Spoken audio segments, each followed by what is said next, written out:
ऐसे ही है भाई, समय समय की बात है। Thank you. चलो हाँ, अब जरा आगे की बातें कर लेते हैं। हाँ, कल लास्ट में हम लोग बात कर रहे थे फर्मी डिराक सांख्यिकी के बारे में, हम लोगों की बात चल रही थी शायद है। और उस फर्मी डिराक सांख्यिकी में हम लोग एक फंक्शन पर पहुंचे थे लास्ट में। हमने शायद लॉग ओमेगा का वैल्यू या अपन ने उसका डिफरेंशिएशन भी कर लिया था शायद है। चलो जरा वहीं से अपनी बात स्टार्ट करते हैं एक बार की।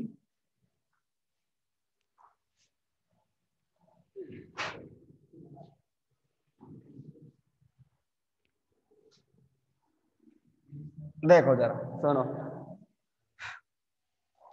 कल हमारे पास आया था डेल्टा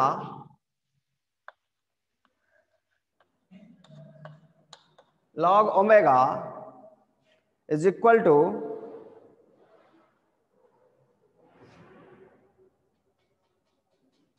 क्या था लास्ट का वैल्यू?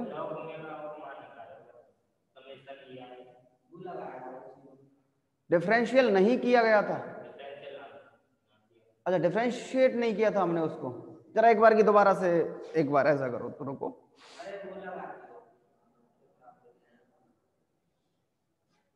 रुको रुको रुको।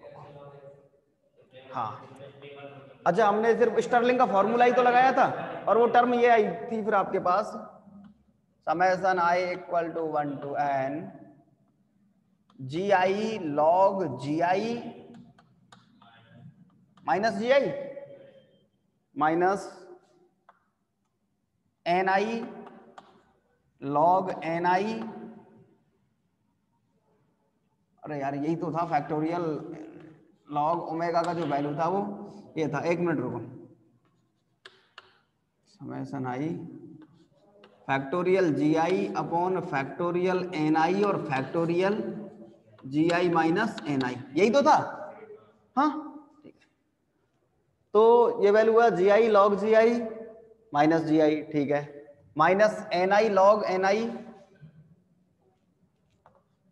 इसको लगाओ ये, इसको लगाओ ये, और माइनस के एन आई, ठीक है, minus G I minus N I और लॉग जी आई माइनस एन आई, आगे बोलो, माइनस एन आई माइनस जी आई माइनस एन आई, ये आ गया था। हाँ यही थे लास्ट। अब जरा इसको थोड़ा सा सॉल्व कर लेते हैं, थोड़ा सा सॉर्ट आउट कर लेते हैं। देखो एक टर्म तो है माइनस के जी आई, ये बनेगा प्लस के एन आई। इधर ये जो टर्म बनती है वो माइनस प्लस के जी आई और माइनस माइनस प्लस माइनस के एन आई, यही तो बता रहे थे कल। हमारे पास जो टर्म है एक तो ये है माइनस के जी आई, ठीक है, दूसरी जो टर्म है माइनस जब अंदर जाएगा तो प्लस के एन आई की टर्म आएगी, ध्यान रखना। मैं थोड़ा सा सॉर्ट आउट और कर रहा हूं। एक तो टर्म आएगी माइनस के जी आई, एक आएगी प्लस के एन आई। जब ये अंदर जाएगा तो इसको करेगा प्लस, प्लस ही तो करेगा ये साइन को, तो ये जी आई माइनस एन आई रहेगा, जी आई माइनस एन आई, ये माइनस के जी आई प्लस के एन आई, तो ये आपस में क्या हो जाएंगे, कैंसिल हो जाएंगे ना सब। इसका मतलब आपके पास जो टर्मिनोलॉजी बचेगी वो ये होगी, log E omega is equal to I equal to 1 to n G I log G I minus N I log N I minus G I minus N I और log G I minus N I. बोलो अब तो मामला ठीक है। चलो अब जरा दूसरी बात देखो। हाँ यहां तक पहुंचे थे अपन लास्ट में। अपन क्या करते हैं, हम इसका डिफरेंशिएट कर लेते हैं एन आई के रेस्पेक्ट में। चलो एन आई के सापेक्ष अब कलन से जरा डिफरेंशिएट करो इसको, क्या आएगा, del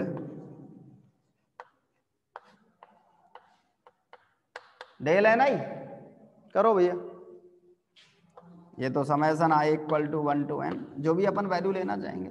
ji I log G आई,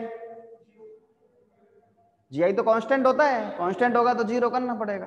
चलो एक तो ये zero minus N I log N I का 1 upon N I, N I को तो कांस्टेंट रखा, लॉग एन आई का कर दिया। एन आई का करोगे तो एन आई के रेस्पेक्ट में 1, फिर किसका करना पड़ेगा,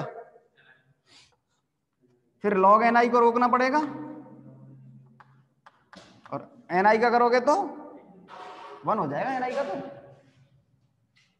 एक टर्म तो ये बनेगी, बनेगी या नहीं बनेगी।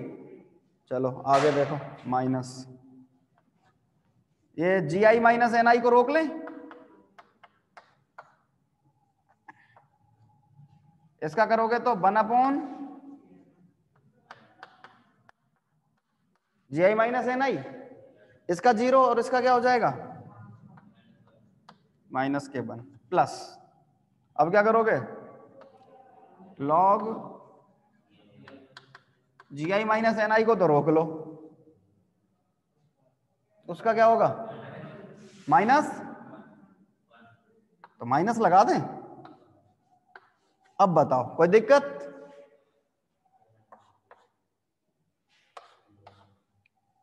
काम चलेगा। चलो देखो जरा, ये हो गया माइनस के log एन आई, और ये हो गया माइनस माइनस तो प्लस हो गया, प्लस का 1, तो ये तो बनेगा प्लस का 1 और ये होगा माइनस का 1, ये भी कैंसिल हो जाएंगे। ये माइनस जब अंदर आएगा इसको प्लस का बना देगा, तो जरा ये ऐसा बनेगा del log omega over del N I is equal to I equal to 1 to n log ji I minus N I upon, minus में आता है तो वो अपॉन में लिख सकते हैं उसको, पूरा एक साथ लिख देते हैं लॉग, हाँ आ तो गया, माइनस करोगे तो वो माइनस के लॉग एम अपॉन एन लिखते हैं ना उसको। चलो ये आ गया। अब देखो जरा, डेल्टा लॉग ओमेगा क्या होता है, delta log omega is equal to summation I equal to 1 to n log ji I minus N I upon N I del N I. अपन को पता है, अपन जब स्टार्ट किया था अपन ने कहा था ये अगर ऊष्मागतिक प्रायिकता है, अगर ऊष्मागतिक प्रायिकता अधिकतम स्थिति में होती है तो उसका प्रथम अवकलज 0 के बराबर होता है। इसका मतलब ये वैल्यू काय के बराबर होगा 0 के बराबर, तो हमारे पास एक इक्वेशन आ जाएगी ये वाली, ठीक है। देखो जरा एक बार की फटाफट से, फिर अपन आगे बात करेंगे।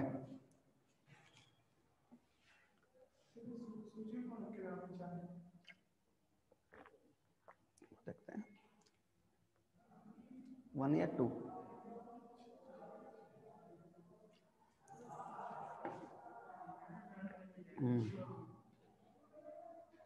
चलो आगे बातचीत करें,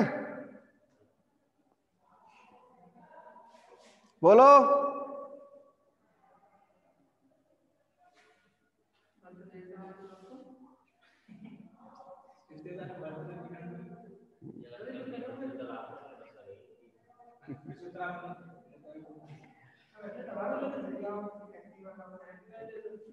थैंक यू।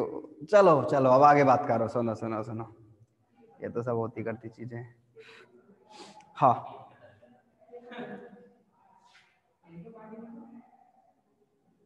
अच्छा आगे बात करें, अगली स्थिति देखो। अच्छा एक इक्वेशन तो ये दे लेते हैं सर जी अपन, है एक इक्वेशन तो ये हो गई अपने पास। अगली इक्वेशन देखो जरा,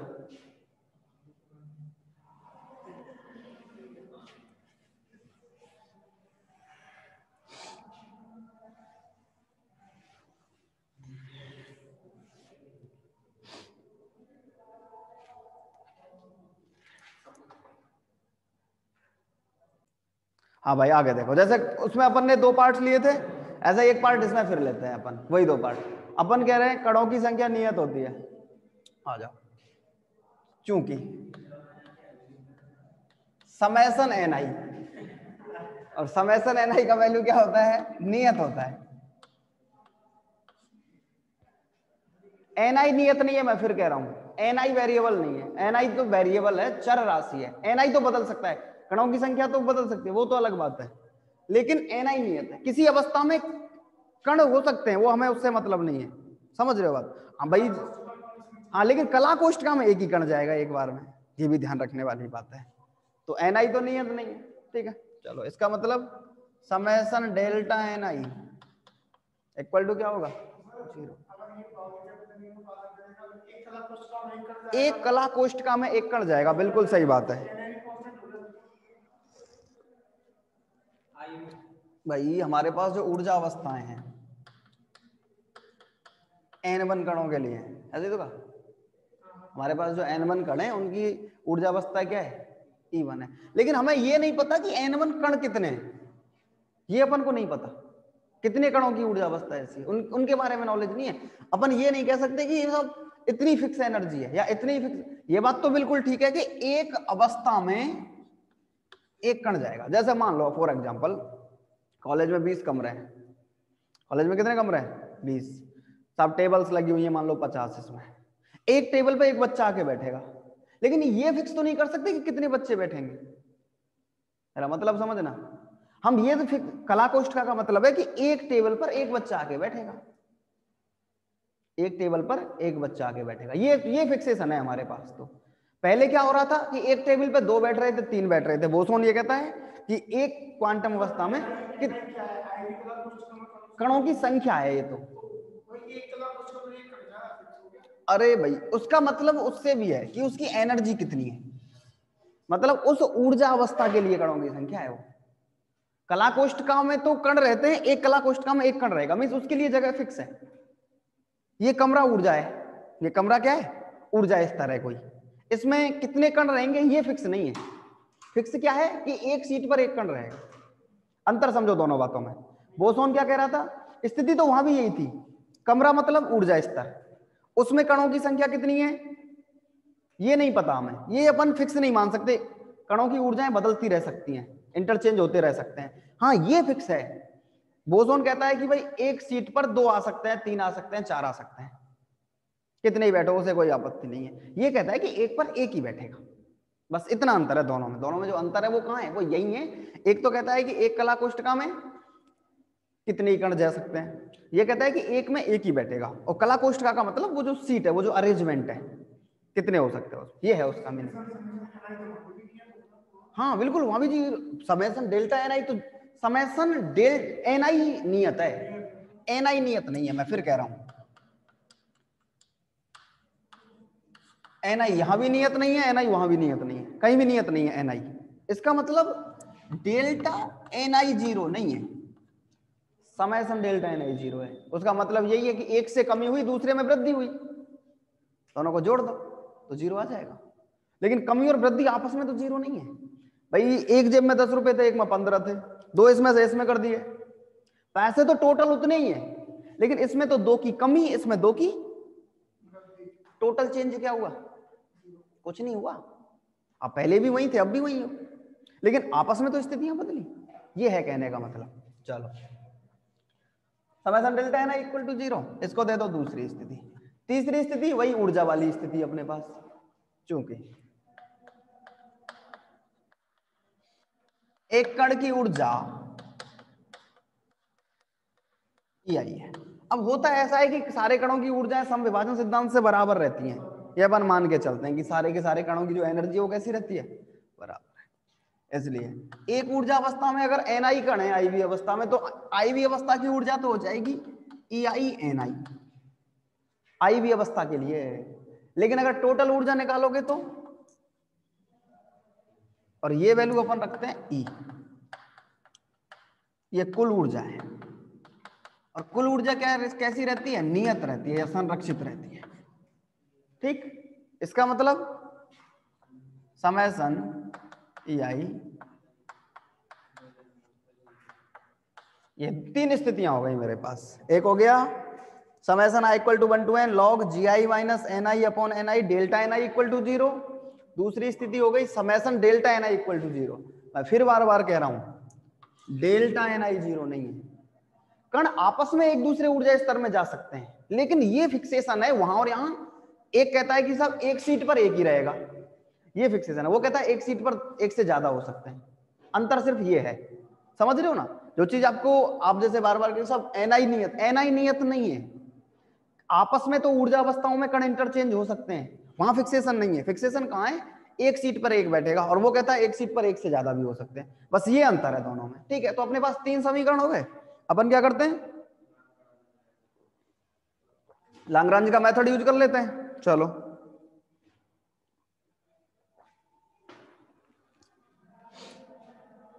समीकरण 1, 2 व 3 को लाग्रांज के अनिर्धार्य गुणांक विधि से हल करने पर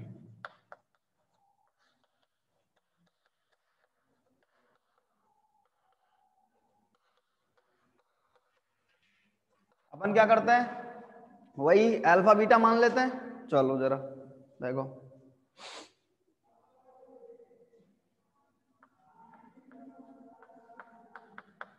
समेसन सब में है,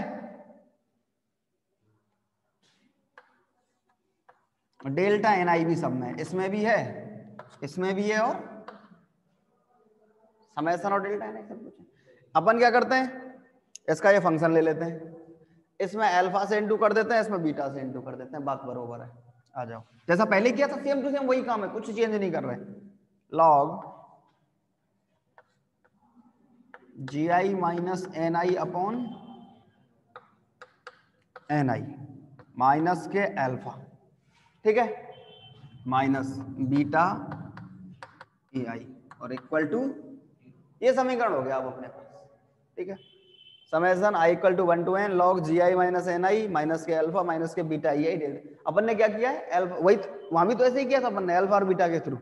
यहाँ भी अपन ने वही काम कर लिया। चलो, डेल्टा एन आई तो जीरो नहीं है, इसका मतलब अगर ये टर्म कहीं जीरो हुई है तो इसको जीरो रहा होगा, ये कहीं ना कहीं जीरो बना होगा। आ जाओ, चूंकि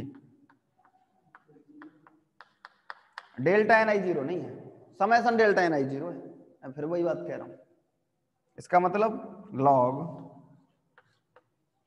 जी आई माइनस एन आई अपॉन एन आई माइनस के अल्फा माइनस के बीटा ई आई, ये क्या होगा, जीरो।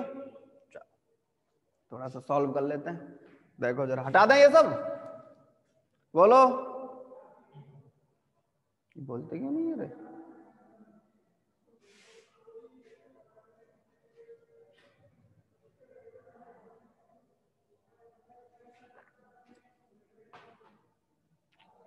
अब बता तो दिया करो कम से कम।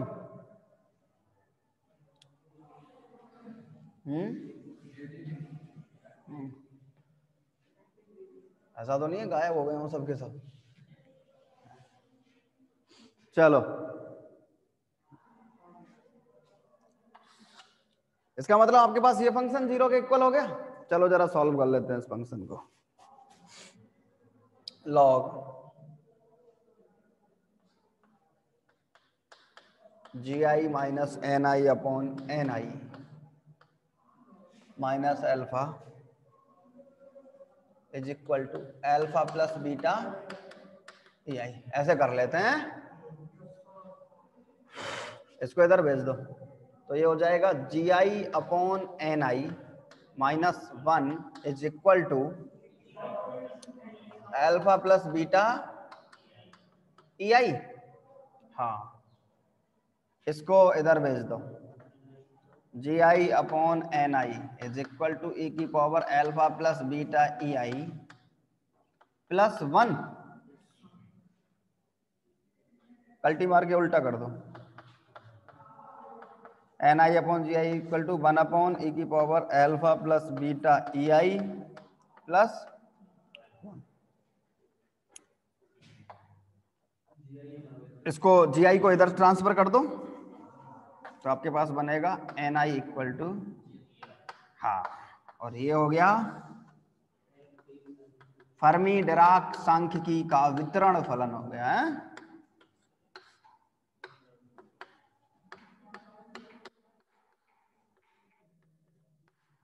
ये क्या हो गया, ये हो गया फर्मी डिराक सांख्यिकी का वितरण फलन। ठीक है, वहां क्या था, जब बोस आइंस्टीन सांख्यिकी का वितरण फलन पढ़ा था तो Ni इक्वल टू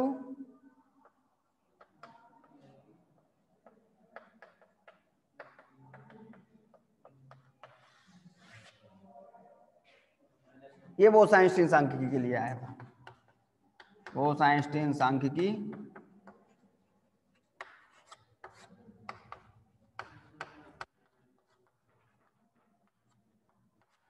वितरण फलन। ठीक, चलो देखो जरा एक बार की, फिर अपन आगे बात करते हैं इसके बारे में।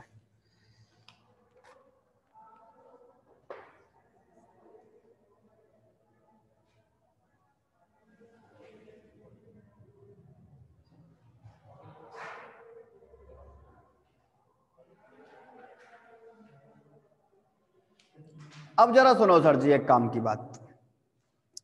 देखो बोस आइंस्टीन सांख्यिकी में जब अपन प्लैंक के रेडिएशन के बारे में बात कर रहे थे तो हमने माना था कि अल्फा 0 होता है, अल्फा का जो वैल्यू होता है वहां क्या होता है 0। जब हम प्लैंक के बारे में बात कर रहे थे तो अपन ऐसा लेके चले थे कि अल्फा क्या होता है 0। लेकिन यहाँ एक ऊर्जा स्तर होता है जिसका नाम होता है फर्मी ऊर्जा स्तर। अल्फा का जो वैल्यू होता है वो लगभग फर्मी ऊर्जा स्तर की जो एनर्जी होती है उसके करीब होता है, उसके नियर होता है। मतलब क्या होता है फर्मी ऊर्जा स्तर का, अगर मान लो कणों की जो प्रायिकता है, प्रोबेबिलिटी है, मींस किसी कला कोष्ठका में कणों के पाए जाने की प्रोबेबिलिटी प्रारंभिक मान की जहां आधी होती है, उस ऊर्जा स्तर के संगत जो ऊर्जा होती है वो फर्मी ऊर्जा होती है।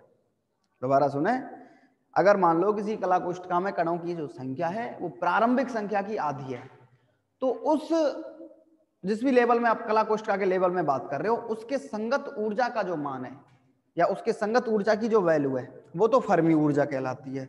और ऐसा स्तर क्या कहलाता है, फर्मी ऊर्जा स्तर। मैथमेटिकली बताएंगे उसका मीनिंग क्या है, अपन मैथमेटिकली अपन ये बताएंगे कि आधी प्रायिकता का मतलब क्या है। अपन कहना प्रायिकता आधी रह जाए, 50% रह जाए, उसका मीनिंग क्या है वो मैथमेटिकली अपन डिस्कस करेंगे। तो जरा सुनो काम की बात, क्या कहना चाहता है वो ये कहता है कि फर्मी डिराक सांख्यिकी में, अच्छा ये जो बीटा होता है इसका वैल्यू तो 1/kT होता है, ये तो वेल नोन है, ये तो सबको, ये तो पहले सिद्ध भी करवा चुके हैं। चलो पहली बात, फर्मी डिराक सांख्यिकी में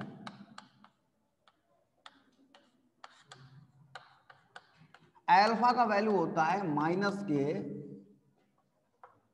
EF/kT। ठीक है, ये अभी अपन कह रहे हैं कि ये EF है और इस EF का मतलब होता है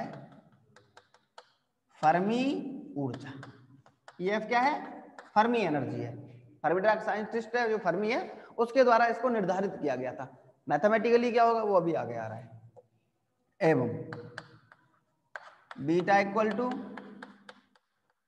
1/kT होता है। चलो इसलिए Ni equal to GI upon exponential लिख लेते हैं। अल्फा की जगह रखोगे -k EF/kT, बीटा की जगह रखोगे EI/kT। तो EI - EF/kT लिख सकते हैं उस पूरे पार्ट को, नहीं लिख सकते?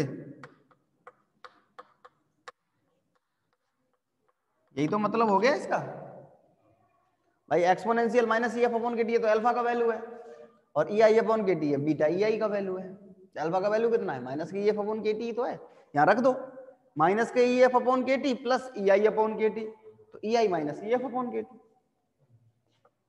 -1। अब जरा अपन क्या करेंगे, कुछ कंडीशंस लेके चलेंगे। +1 क्यों होगा, हाँ अच्छा उल्टा लिख दिया, हाँ वो वैसे ध्यान नहीं रहा, वो यहाँ बता दिया था क्या है। ठीक है, अब जरा सुनो काम की बात। अपन पहली कंडीशन ले सकते हैं, यदि T = 0 केल्विन हो, अगर T का वैल्यू क्या हो 0 केल्विन, तब, और उसमें भी फिर पहली कंडीशन EI ग्रेटर देन हो EF से। ये मेन स्थिति है, हमने माना है कि T = क्या है 0 केल्विन, परम शून्य ताप की स्थिति है। परम शून्य ताप की स्थिति में और EI की जो एनर्जी है वो EF से ज्यादा है, मींस जिस ऊर्जा स्तर को अपन लेके चले थे अभी हमें ये नहीं पता कि फर्मी ऊर्जा स्तर की एनर्जी का मीनिंग क्या है, अभी नहीं पता। अभी तो अपन ये मान के चल रहे हैं कि जिस ऊर्जा स्तर की एनर्जी अपन EI लेके चले थे, हमने मानी थी ना किसी IV अवस्था में कण की जो ऊर्जा है वो EI है, उसकी एनर्जी अगर फर्मी एनर्जी से क्या है, ज्यादा है। इसका मतलब Ni is equal to JI upon, अच्छा देखो जरा, EI ज्यादा है EF से, इसका मतलब तो ये है, ये पार्ट तो ये बताएगा कि ये वैल्यू पॉजिटिव है। T 0 है, 0 का मतलब e की पावर इन्फिनिटी प्लस 1, ठीक है। e की पावर इन्फिनिटी क्या होता है, इन्फिनिटी होता है, किसी इन्फिनिटी का भाग दो किसी संख्या में तो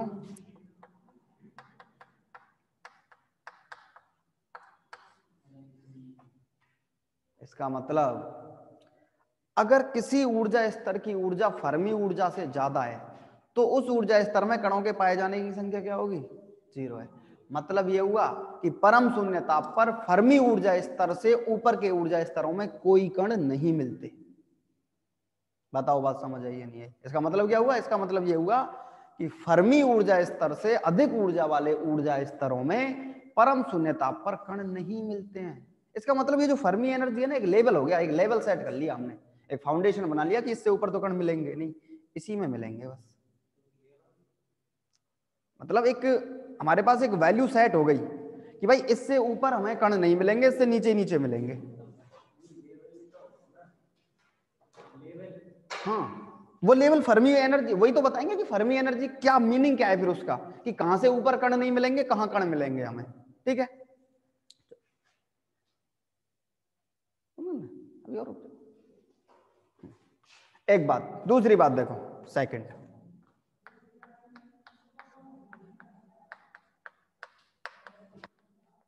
EI लेस देन EF, अगर जो ऊर्जा स्तर हमने माना है वो फर्मी ऊर्जा स्तर से कैसा है, कम है, ठीक है। तो क्या होगा, देखो ये वैल्यू नेगेटिव आएगी, इसका मीनिंग ये है कि ये वैल्यू नेगेटिव रहेगी, 0 e की पावर माइनस इन्फिनिटी बनेगा,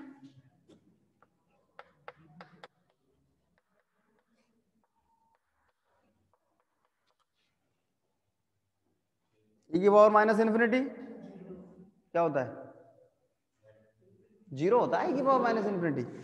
इसका मतलब GI अपॉन 1, तो Ni का वैल्यू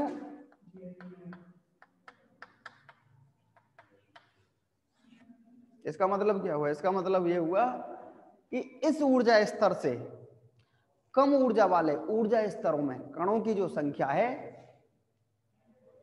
वो कला कोष्ठकाओं के बराबर तो होगी ही होगी। इसका मतलब हर एक कला कोष्ठका में एक एक कण मिलेगा तो है, परम शून्य ताप पर भी, ऊपर के ऊर्जा स्तरों में नहीं मिलेगा। इसका मतलब कुछ ऐसा नहीं हुआ कि अगर मान लो ये एक एनर्जी स्तर है EF, यहां तक के एनर्जी बैंडों में तो कण खूब मिलेंगे और यहां के एनर्जी बैंडों में कण नहीं मिलेंगे। किस पर, परम शून्य ताप पर। ये परम शून्य ताप की स्थिति है दोनों, ठीक है। चलो अगला देखो,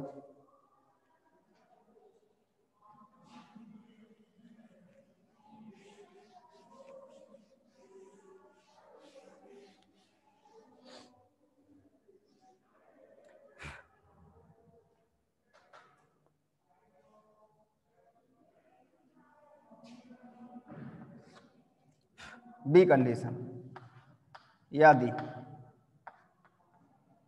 T ग्रेटर देन हो किससे, 0 केल्विन से, तब पहली स्थिति EI इक्वल टू EF हो। अभी बताते हैं, यही मतलब है फर्मी ऊर्जा स्तर का, EI इक्वल टू क्या हो, EF हो। EI इक्वल टू EF हो, इसका मतलब ये वैल्यू क्या हो गई, e की पावर 0, भाई T तो ग्रेटर देन है, इसका मतलब नेगेटिव मान आने का तो चांस ही नहीं है। e की पावर 0, e की पावर 0 क्या होता है, 1 + 1, 1 + 1 0। हाँ हाँ, तो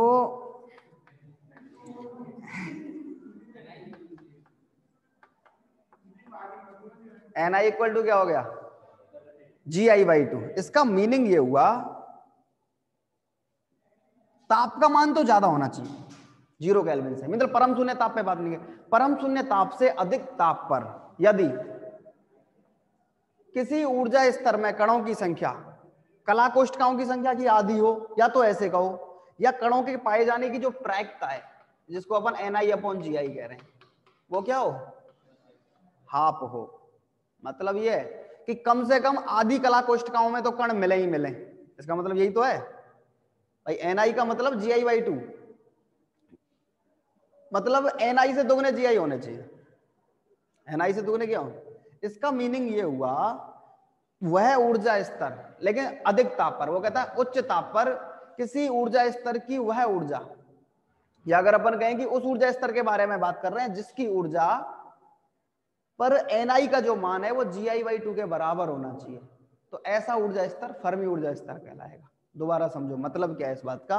अपन ये कहना चाह रहे हैं कि मान लो आपने कोई ऊर्जा स्तर, एक ऐसा ऊर्जा स्तर जहां कणों की संख्या कला कोष्ठकाओं की संख्या की आधी है, वह ऊर्जा स्तर जहां कणों की संख्या कला कोष्ठकाओं की संख्या की क्या है, आधी। किस पर, उच्च ताप पर। उस ऊर्जा स्तर की ऊर्जा को अपन क्या कहेंगे, फर्मी ऊर्जा कहेंगे। हमने नोट में लिखा है, एक बार पढ़ो जरा उस लाइन को। हमने क्या कहा है, ताप के अधिक मान पर, हमने क्या लिखा है, ताप के अधिक मान पर किसी ऊर्जा स्तर की ऊर्जा EF के तुल्य हो एवं उस ऊर्जा स्तर में कणों के पाए जाने की प्रायिकता प्रारंभिक प्रायिकता की आधी हो। मतलब पहले तो Ni बराबर जी आई है और अब Ni अपॉन जी आई क्या है, यहां तो Ni अपॉन जी आई एक है और अब Ni अपॉन जी आई क्या है,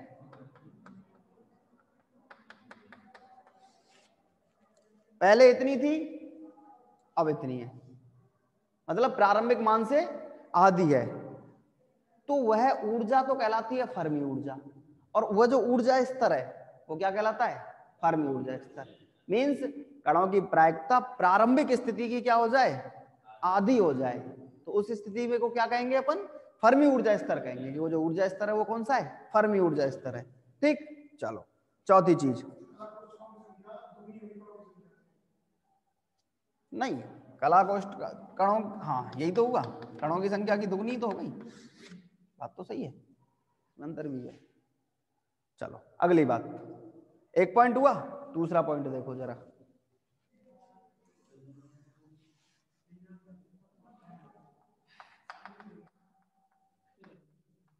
EI ग्रेटर देन हो किससे, EF से। EI का वैल्यू मीन्स किसी ऊर्जा स्तर का वैल्यू क्या है, ताप का मान तो अधिक है लेकिन ऊर्जा स्तर में कणों की संख्या, वो क्या कहते हैं, कण का जो ऊर्जा है या ऊर्जा स्तर है वो फर्मी ऊर्जा स्तर से क्या है, ज्यादा है। ठीक है, तथा EI टेंड्स टू इन्फिनिटी, वो दो चीजें कहता है। वो कहता है एक तो फर्मी ऊर्जा स्तर से तो ज्यादा है, और दूसरा EI का वैल्यू इन्फिनिटी की तरफ क्या कर रहा है, मूव कर रहा है। तो ये जो वैल्यू बनेगा आपके पास, EI क्या होगा, इन्फिनिटी, e की पावर इन्फिनिटी। ठीक है, इसका मतलब Ni का वैल्यू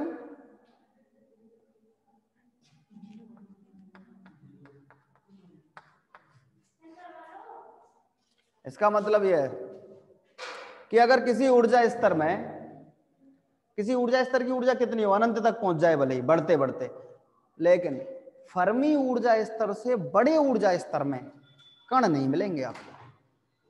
इसका मतलब ये जो फर्मी ऊर्जा स्तर है एक ऐसा लेवल सेट हो गया कि इससे ज्यादा तो आपको कण मिलना मुश्किल है, ताप ज्यादा हो चाहे ताप कम हो।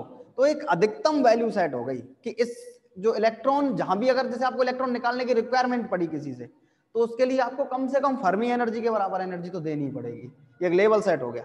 ठीक है, तो फर्मी ऊर्जा स्तर वो ऊर्जा स्तर है जहां कणों की जो प्रायिकता है पाए जाने की वो प्रारंभिक स्थिति की आधी हो। भाई हाँ, अधिकतम जो एनर्जी है वो फर्मी एनर्जी है, हाँ कम नहीं, जो अधिकतम जो एनर्जी है, कम अधिकतम ऊर्जा इतनी देनी पड़ेगी अगर आपको कण निकालना। कम तो कितनी हो सकती है, लेकिन उससे ज्यादा ऊर्जा वाली स्थितियों में कण आपको नहीं मिलेंगे। ठीक, ये फर्मी डिराक सांख्यिकी है। ठीक है, एक बार की रिजॉइन करो फिर अपन आगे बात करते हैं।